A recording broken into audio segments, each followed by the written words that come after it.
नमस्कार, 4 TV news देख रहे हैं आप और मैं हूं आपके साथ शिवम दुबे। 4 टीवी न्यूज के खास कार्यक्रम हमारे उत्तर प्रदेश में आप सबका स्वागत। बुलेटिन की शुरुआत करेंगे और सीधे रुक करेंगे खबरों की ओर। पहली खबर लखीमपुर खीरी से है, जहां सावन के चौथे सोमवार को लगने वाले प्रसिद्ध भूतनाथ मेले की तैयारियों का स्थलीय निरीक्षण किया गया। छोटी काशी गोला में लगने वाले इस मेले को लेकर जिलाधिकारी दुर्गा शक्ति नागपाल, अपर जिलाधिकारी नरेंद्र बहादुर सिंह, एसपी संकल्प शर्मा और स्थानीय विधायक अमन गिरी ने संयुक्त रूप से पैदल भ्रमण कर व्यवस्था का जायजा लिया। निरीक्षण के दौरान अधिकारियों ने रूट प्लानिंग, भीड़ नियंत्रण, साफ सफाई और सुरक्षा व्यवस्था को लेकर कड़े निर्देश दिए। उन्होंने स्पष्ट किया कि कांवड़ यात्रा में शामिल किसी भी श्रद्धालु को किसी प्रकार की समस्या नहीं होनी चाहिए। ट्रैफिक व्यवस्था को भी सुचारू बनाए रखने पर जोर दिया।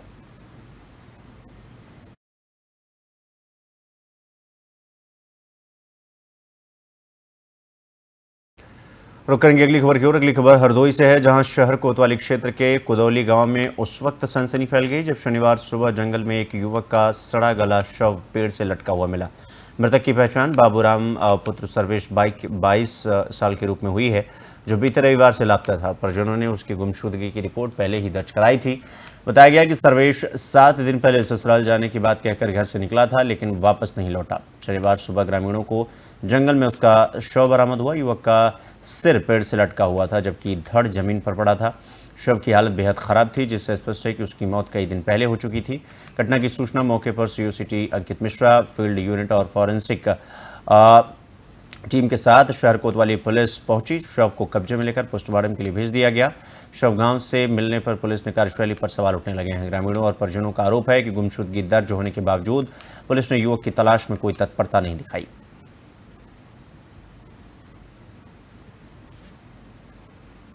आज थाना कोतवाली शहर अंतर्गत एक गांव पड़ता है कुंदौली। वहां पर एक व्यक्ति का शव पार्टली डिकम्पोज अवस्था में मिला है। इस सूचना पर तत्काल स्थानीय पुलिस मौके पर पहुंची है। फील्ड यूनिट भी मौके पर गई है। उच्च अधिकारियों द्वारा इसमें घटना संरक्षण कर लिया गया है। इसमें सही बिंदुओं पर गहनता से जांच की जा रही है। पुलिस द्वारा शव को कब्जे में लेकर पंचायत में पोस्टमार्टम की इसमें कार्रवाई कराई जा रही है। इसमें जो भी तथ्य आएंगे उसके अनुसार अग्रतर वैधानिक कार्रवाई कराई जाएगी। ये हमारे सगे भानोई थे। रविवार को घर से शाम 7 बजे निकले थे। आज गुरुवार है। आज इनको गांव वालों ने इधर खोजबीन की, तब यहाँ पाया गया है। हम लोग खोजबीन करते रहे, इनको ये लटका हुआ पाया गया है। आज थाना कोतवाली शहर अंतर्गत एक गांव पड़ता है कुंदौली। वहां पर एक रुक करेंगे अगली खबर की ओर। अगली खबर बुलंदशहर से है, जहां अहमदगढ़ गांव में लखावटी गंग नहर कटने से इलाके में भारी जलभराव हो गया। इस घटना से कई गांवों की हजारों बीघा जमीन पूरी तरीके से जलमग्न हो गई। इतना ही नहीं, नहर का पानी शमशान घाट और प्राथमिक स्वास्थ्य केंद्र तक भी पहुंच गया, जिससे लोगों को भारी परेशानियों का सामना करना पड़ा। सूचना पर सिंचाई विभाग के एसडीओ, जिलेदार और अन्य कर्मचारी मौके पर पहुंचे और जेसीबी मशीनों की मदद से नहर के कटाव को रोकने का प्रयास किया और स्थानीय प्रशासन स्थिति पर नजर बनाए हुए हैं और राहत कार्यों में तेजी लाई गई।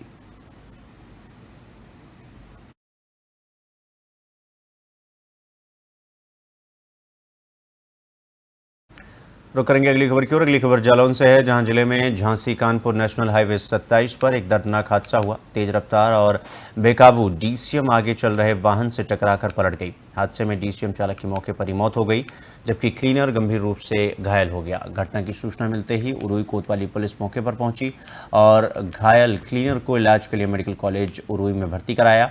मृतक चालक के शव को कब्जे में लेकर पोस्टमार्टम के लिए भेज दिया गया। बताया गया कि डीसीएम कानपुर से गत्ता लादकर झांसी जा रही थी, तभी यह हादसा हुआ। मेरे भाई का एक्सीडेंट हुआ। कैसे एक्सीडेंट हुआ और क्या हुआ?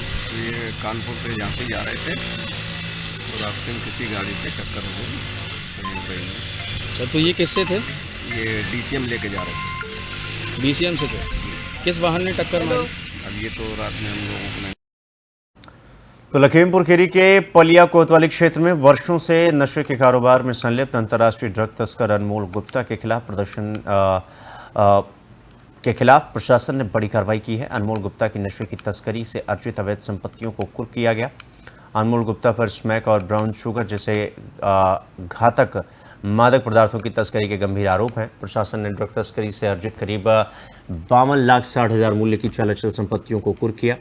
इस कार्रवाई को तहसील प्रशासन, पुलिस और एसएसबी यानी सशस्त्र सीमा बल की संयुक्त टीम ने अंजाम दिया।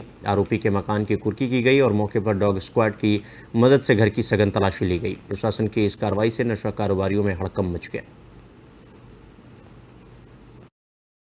माननीय जिलाधिकारी महोदया के आदेश के क्रम में धारा 14 गैंगस्टर अधिनियम के अंतर्गत आज अपराधी अनमोल गुप्ता की अवैध मादक पदार्थों की तस्करी व व्यापार से अर्जित संपत्ति से जो अर्जित किया गया उससे एक मकान जिसकी कीमत 51,70,000 रुपये व एक स्कूटी जिसकी कीमत 90,000 रुपये उसको कुर्क किया गया है।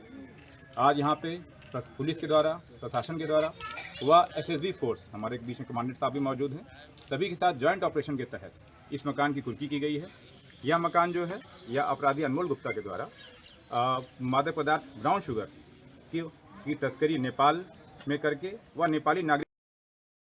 खबरों में आगे बढ़ेंगे। अगली खबर अमरोहा से है, जहां देश विदेश में मशहूर हाशमी दवाखाना के नाम से मशहूर बड़े कारोबारी हाशमी परिवार के वारिस को फ़ोन पर गैंगस्टर लॉरेंस बिश्नोई गैंग के नाम से धमकी मिली। बताया जा रहा है कि हाशमी ग्रुप ऑफ कंपनीज के चेयरमैन डॉक्टर सिराज उद्दीन हाशमी के पुत्र डॉक्टर बुरहान उद्दीन हाशमी से अज्ञात कॉलर ने 2 करोड़ रुपए की फिरौती की मांग की। धमकी देने वाले ने खुद को बिश्नोई गैंग से बताते हुए गंभीर परिणाम भुगतने की चेतावनी दी। पूरा मामला अमरोहा नगर कोतवाली क्षेत्र के मोहल्ला मल्लाना से जुड़ा हुआ है। धमकी भरा ऑडियो मोबाइल कैमरे में रिकॉर्ड किया गया, जो अब सोशल मीडिया पर वायरल हो रहा है। पीड़ित परिवार ने मामले की जानकारी पुलिस के आला अधिकारियों को दी। फिलहाल पुलिस धमकी देने वालों की तलाश में जुट गई है और साइबर टीम को भी अलर्ट कर दिया है। अमरोहा पुलिस की ओर से CO शक्ति सिंह ने जानकारी देते हुए ये बताया कि इस संबंध में मुकदमा दर्ज कर लिया गया है। हाशमी परिवार को सुरक्षा दी गई है और इस मामले में आरोपी के लिए पुलिस की 3 टीमें लगाई गई हैं। आदर अवगत कराना है। दिनांक 30/7/2025 को अमरोहा नगर में एक हकीम कारोबारी के पुत्र डॉक्टर बुरहानुद्दीन हाशमी के नंबर पर एक विदेशी व्हाट्सएप कॉल से फोन आया जिसमें उनको धमकी दी गई है। इस प्रकरण में थाना कोतवाली अमरोहा नगर पर उचित धाराओं में अभियोग पंजीकृत करा दिया गया, उनको सुरक्षा प्रदान कर दी गई है। शीघ्र ही इस घटना को खुलासे के लिए 3 टीमें गठित कर दी गई, जिससे शीघ्र ही घटना का खुलासा किया। आदर अवगत कराना है। दिनांक 30/7/2025 को अमरोहा नगर में एक हकीम कारोबारी के पुत्र डॉक्टर बुरहानुद्दीन हाशमी के नंबर पर। रुक करेंगे अगली खबर की ओर। अगली खबर महोबा से है, जहां शहर कोतवाली क्षेत्र के कसौड़ा टोरी मोहल्ले में दबंगों का शराब पीकर उत्पात मचाना एक किशोर को मना करना भारी पड़ गया। किशोर पर शराबी दबंगों ने लोहे की रॉड और धारदार हथियार से हमला कर दिया, जिससे वो गंभीर रूप से घायल हो गया।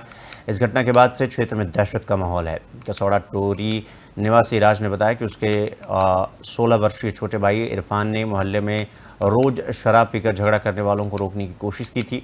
पड़ोस में रहने वाले साबिर, शोएब, उबेश और जुनैद अक्सर शराब पीकर गाली गलौच और आपस में मारपीट किया करते रहते हैं। शनिवार रात को ये भी शराब पीकर मोहल्ले में लड़ रहे थे और तभी इरफान ने उन्हें दरवाजे पर झगड़ा करने से मना किया। इससे नाराज होकर सभी दबंग आग बबूला हो गए और आपसी झगड़ा छोड़कर इरफान पर टूट पड़े। राज ने बताया कि हमलावरों ने लोहे की रॉड और धारदार हथियार से इरफान के सिर पर वार किया, जिससे वो बुरी तरीके से घायल हो गया। उसकी चीख सुनकर राज और चाचा आबिद उसे बचाने दौड़े, लेकिन तब तक हमलावरों के परिवार और रिश्तेदार भी लाठी डंडे लेकर आ गए और इरफान समेत सभी पर जमकर हमला कर दिया। इस हमले में इरफान का सर फट गया और उसे गंभीर चोटें आई। सूत्रों की माने तो साबिर आपराधिक प्रवृत्ति का व्यक्ति है, जिसके ऊपर अनेकों मुकदमे दर्ज हैं। साबिर अपने मकान के पास बने अथाई नुमा चबूतरे पर मोहल्ले के ही आपराधिक प्रवृत्ति के वहीद, शकील, जमील, इमरान, बिल्लू इन लोगों के साथ मोहल्ले में गुंडई और मारपीट करते हैं। यहाँ अक्सर जुआ शराब का दौर चलता है, जिसके चलते आए दिन लड़ाई झगड़ा होता रहता है, जिसके चलते मोहल्ले वासियों में दहशत का माहौल बना रहता है। घटना के बाद परिवार के लोग इरफान को लेकर शहर कोतवाली पहुंचे और हमलावरों की गुंडई की शिकायत दर्ज कराई।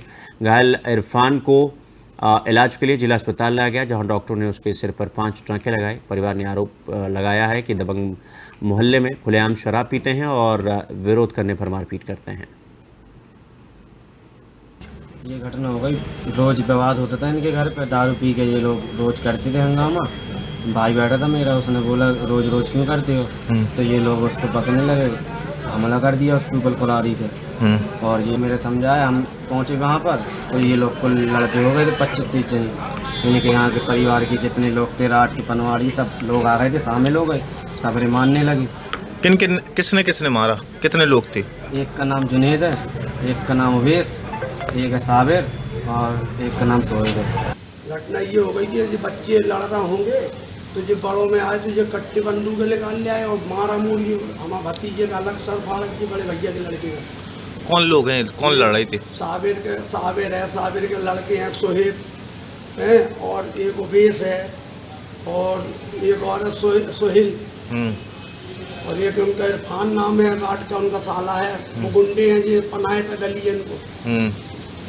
अच्छा, आए दिन विवाद करते हैं? जी, आए दिन रोज एक ने से लड़ते हैं जो लोग दुनिया में। बस ये घटना हो गई, रोज विवाद होता था इनके घर पे, दारू पी के ये लोग रोज करते थे हंगामा। भाई बैठा था मेरा, उसने बोला रोज रोज क्यों करते हो, तो ये।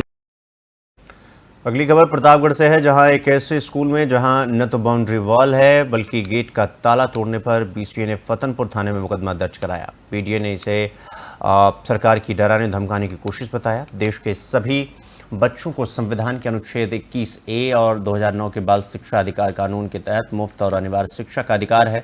उत्तर प्रदेश सरकार द्वारा 27,000 विद्यालयों को बंद किए जाने के विरोध में समाजवादी पार्टी पीडीए पाठशाला अभियान चला रही है।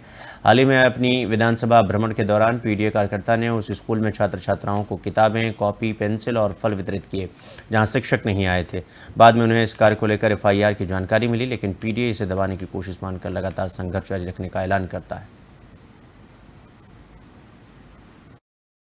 देखिए, उत्तर प्रदेश की सरकार जब 27,000 विद्यालयों को बंद करने का फैसला किया तो हम लोगों ने लगातार उसका विरोध किया। उसी के क्रम में समाजवादी पार्टी ने पीडीए पाठशाला का एक अभियान चलाया, जिसके क्रम में मैं उधर से गुजर रहा था तो मैंने देखा कि विद्यालय खुला है और उसके कैंपस में बच्चे घूम रहे हैं। लोगों ने बताया कि अध्यापक नहीं आ रहे हैं, तो मैंने जाकर के लगभग 12:30 बजे मैं देखा कि अध्यापक नहीं है, तो मैंने बच्चों को बुला करके उनका प्रार्थना कराया, और प्रार्थना कराने के बाद वहीं से पुस्तकें कुछ मंगाई और पुस्तकें मंगा करके उनको बांटा भी और उनको फल खिलाए और उनको पढ़ने के लिए प्रेरित करके हम सब लोग वहां से निकले हैं। और उसके बाद मुझे पता चला कि BSA प्रतापगढ़ के द्वारा एक तहरीर दी गई है कि हम लोगों ने गेट तोड़ करके वहां पर ये कक्षाएं चलाई हैं, लेकिन सच तो ये है कि उस विद्यालय में कोई बाउंड्री वाल ही नहीं है और केवल एक ऑफिस में ताला लगा रहता है, बाकी किसी दरवाजे में ताला। रुक करेंगे अगली खबर की ओर। जनपद हापुड़ में जिला कृषि अधिकारी गौरव प्रताप के नेतृत्व में एक विभागीय टीम ने गढ़ रोड स्थित दुर्गा ट्रेडिंग कंपनी पर छापा मारा। टीम ने वहां से भारी मात्रा में एक्सपायर कीटनाशक दवाएं बरामद की और करीब 20 नमूने जांच के लिए कब्जे में लिए। इस कार्रवाई की शिकायत गांव लालपुर निवासी आदेश चौधरी ने जिलाधिकारी कार्यालय में की थी, जिससे उन्होंने घटिया कीटनाशक दिए जाने की बात कही थी। जिलाधिकारी अभिषेक पांडे ने इस मामले में जिला कृषि अधिकारी को 15 दिन में जांच रिपोर्ट सौंपने का निर्देश दिया। जांच रिपोर्ट आने के बाद आगे की कार्रवाई की जाएगी। विभागीय टीम की इस कार्रवाई से किसानों को सुरक्षित कीटनाशक उपलब्ध कराने में मदद मिलेगी। खाद के डाइवर्जन, नकली खाद और कीटनाशक के बिक्री और इस्तेमाल के ऊपर कठोर कार्रवाई की जा रही है। आदेश कुमार नामक एक किसान हैं जो कि लालपुर गांव के रहने वाले हैं। उनके द्वारा ये शिकायत की गई थी जनता दर्शन में कि उनको जो कीटनाशक एक जनपद की निजी दुकान से बेचा गया वो नकली था और इसकी वजह से उनकी पैदावार प्रभावित हुई। कंपनी के प्रतिनिधियों ने कीटनाशक का जांच करने उपरांत ये अवगत कराया कि ये कीटनाशक नकली था और इसके बाद जिला कृषि अधिकारी को निर्देशित किया गया कि ये पता करें कि किस दुकान के माध्यम से नकली कीटनाशक बेचा जा रहा है। पूरी छानबीन के दौरान 2 फर्मों के संबंध में जानकारी निकलकर सामने आई, दुर्गा ट्रेडिंग और नीलकंठ ट्रेडिंग। ये दोनों दुकानें एक ही परिसर में स्थित हैं, लगभग 4 मंजिला गोदाम है। इसके अलावा 2 और मंजिलों को गोदाम के रूप में इस्तेमाल किया जा रहा है। यहाँ पे कल रात्रि को कृषि विभाग की टीम द्वारा छापा मारा गया। छापेमारी के दौरान दुकान में कई प्रकार की अनियमितताएं सामने आई हैं। सबसे पहले तो उन कंपनियों का कीटनाशक और पेस्टिसाइड दुकान पे बेचा जा रहा था जिनके बेचने का प्राधिकार पत्र दुकान के पास नहीं था, तो इससे इस संभावना को बल मिलता है कि नकली कीटनाशक का व्यापार किया जा रहा है। एक्सपायर्ड कीटनाशक बड़ी मात्रा में वहाँ पे बरामद हुआ है और इस सब चीज़ को दृष्टिगत रखते हुए हमारी टीम द्वारा वहाँ पे उपलब्ध कीटनाशक की सैम्पलिंग की गई और जिन कंपनीज़ के प्रोडक्ट की सैम्पलिंग की गई है, जिन कंपनीज़ का अथॉरिटी लेटर इस फर्म के पास नहीं था या फिर जहाँ पे एक्सपायर्ड प्रोडक्ट्स थे, उन सभी प्रोडक्ट्स की बिक्री पर तत्काल रोक लगाते हुए संबंधित फर्म को अपना पक्ष रखने के लिए नोटिस दिया गया है। उनका जवाब आने के बाद, उनके उत्तर का सम्यक आकलन करने के बाद अगर ये पाया जाता है कि किसी फर्म द्वारा इस प्रकार से नकली। तो बुलेटिन में फिलहाल के लिए बस इतना ही, लेकिन देश और दुनिया की तमाम खबरों को देखने के लिए देखते रहिए 4TV न्यूज़। नमस्कार।